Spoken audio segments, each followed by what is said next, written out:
If I die tonight, where would I go? I think a nigga might go to heaven for sure.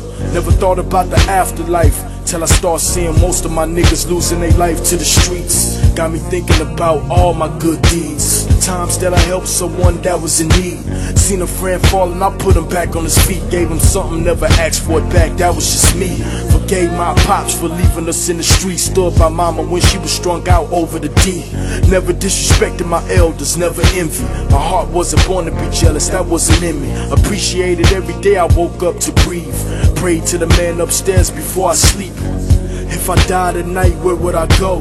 Got me really wondering, I don't know, damn.